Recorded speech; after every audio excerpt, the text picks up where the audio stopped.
নমস্কার, ঝাড়খণ্ড বিরিয়ানিতে নতুন পর্বে সকলকে স্বাগত জানাচ্ছি। দেখুন, আজকে সকাল সকাল রান্না করার জন্য চলে আসলাম।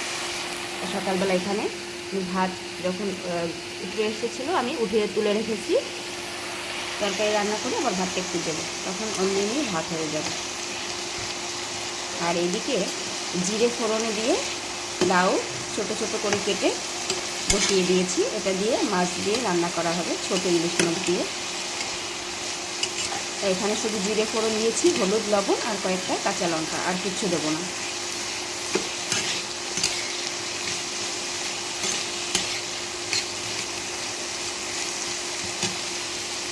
এবার এটাকে নেড়ে চেড়ে ভেজে জল দিয়ে ডাল দেবো।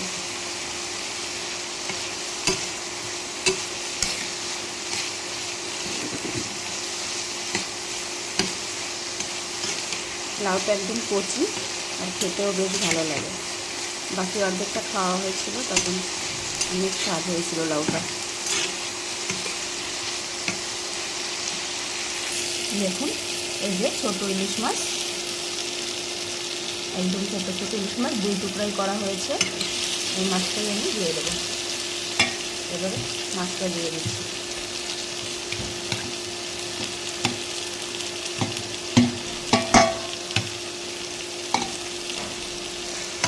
মাছটা দিয়ে একটু, মাছটা কিন্তু কালকের ভাজা, লাউয়ের সাথে দিয়ে একটু ভাজা ভাজা হয়ে যাবে, গরম হয়ে যাবে, তার জন্য দিয়ে দিলাম।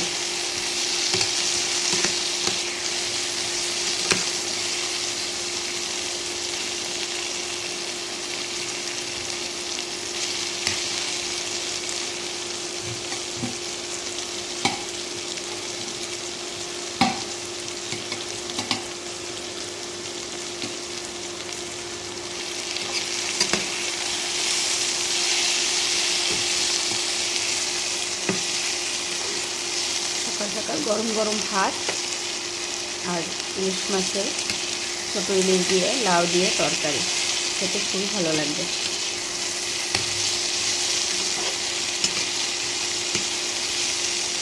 এবারে জলটা দিয়ে দিচ্ছি।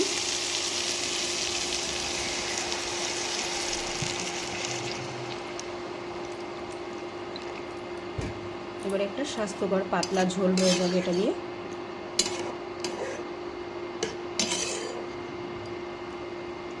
এটা ফুটলে, লাউটা সিদ্ধ হয়ে গেলেই আমি নামিয়ে নেব।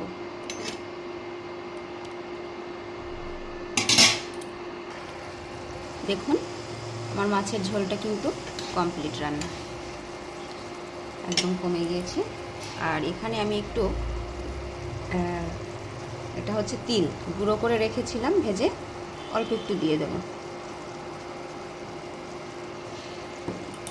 আর শীতের দিনে তিল খেলে শরীর একটু গরম থাকে, আর লাউটা যেহেতু একটু ঠান্ডা, তাই এর সাথে একটু তিল দিয়ে দিলাম। আগেকার দিনে মানুষ রান্নায় তিলের ব্যবহার খুবই করত।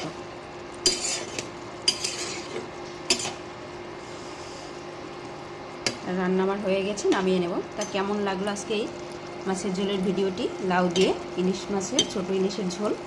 ভিডিওটি ভালো লাগলে চ্যানেলটি লাইক, সাবস্ক্রাইব, শেয়ার করে দিবেন। সকলের জন্য রইল শুভকামনা। সকলেই ভালো থাকবেন। আজকে এই পর্যন্ত।